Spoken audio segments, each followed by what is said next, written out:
offended by some of the words in the poems, we apologise.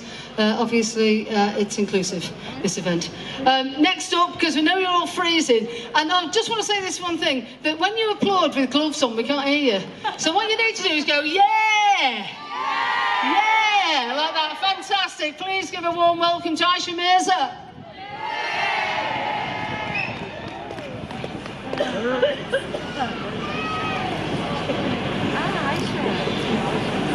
Hello, assalamu alaikum. May peace and blessings be upon you. My name is Aisha Mirza. I am a woman of faith and unapologetically Muslim. Yay! I want to thank the organisers that have organised this and thank everybody that has stayed here and is in this cold weather. I thank you all for being part of this celebration of strong Manchester women. And this is precisely what makes this city great, that we know how to embrace and we know how to empower and stand together.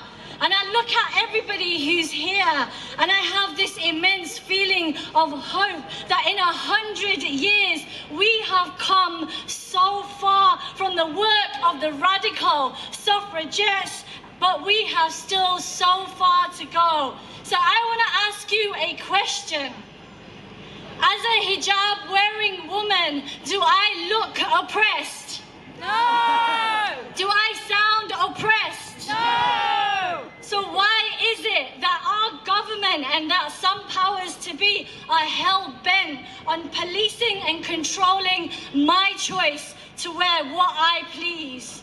And I don't know what version of Islam that they're following, but my version as a Muslim woman standing here in front of all of you is one that says I stand for choice. I stand for solidarity with women to govern themselves, whatever their choices may be. And I stand for women to have safe spaces, for justice, for freedom, for equality, no more victim blaming, no more shaming, no more oppressing, and no more subjugating. My mind, my body, my choice, and I mean no one, and no one has the right to decide what I do or have any entitlement over it. I want to ask, so instead, what we have instead is very little noise to the fact that two women a week are killed by a current or former partner. What we have instead is very few people up in arms to the fact that 1 in 5 women aged between 15 and 59 have experienced some form of sexual violence, of which only 15% choose to report to the police, and approximately 90% of women, those that are raped, know their perpetrators. Also, we have a passive, and I really mean this, a passive approach to tackling sexual abuse and child sexual exploitation. And it is only when it becomes critical that we all become reactionaries. And don't even get me started on the attitudes that exist where a third, and this is a fact, a third of people actually believe that women that flirt are actually partially responsible for being raped. I mean, that's absurd. And there are myths that still exist that women who may, whatever they may be wearing, whatever they may have been doing, if they were drunk or whatever that might be, that they were asking for it. So what is the problem? It still exists. There's still so many problems nowadays. And then those are the women that we know about. What about the women that we don't know about? Those women that don't come forward. What about those women from black and ethnic minority groups that are not accessing support, either due to their internal barriers that they face, be that cultural taboo, shame or stigma, or an external barrier such as racism? And what we've got instead is Instead of our government ploughing money into frontline support services, making them more available and accessible, given that rape and sexual assault figures are at their all-time high, what we have instead is closures of our services, consequently cutting off lifeline and cutting off vital support.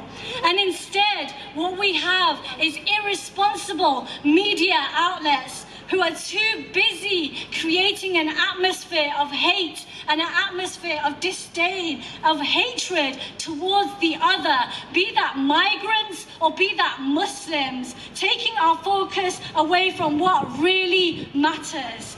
And instead, there are powers that be that are too busy jumping on the bandwagon when it seems to be fashionable.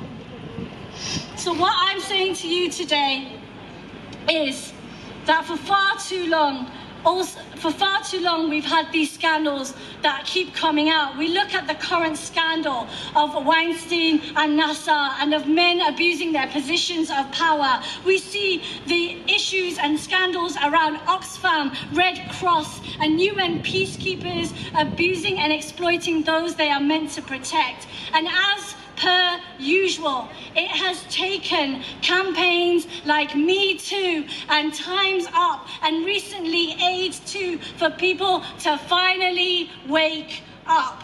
And more power to those women that have taken lead to address the pandemic of male privilege, male sexual entitlement and male power that plagues us today.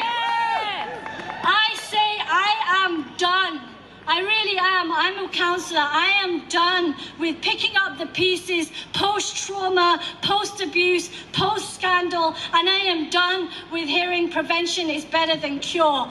For far too long, survivors of sexual abuse and rape have been blamed, have been shamed to believing that it is their fault. They have been stigmatized by their communities and others around them through patriarchal and misogynistic attitudes. Me Too, Time's Up.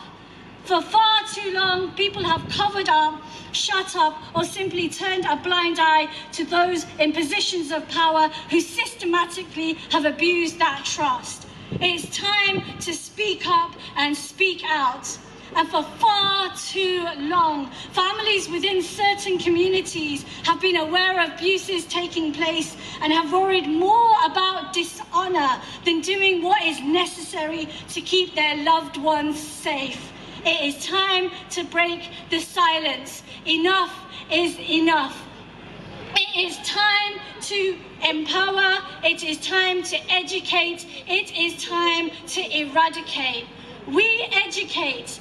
If men like it or not, they come from the wombs of women, and they have to learn to respect their first home. And if we like it or not, as mothers and sisters, we are going to have to teach them how.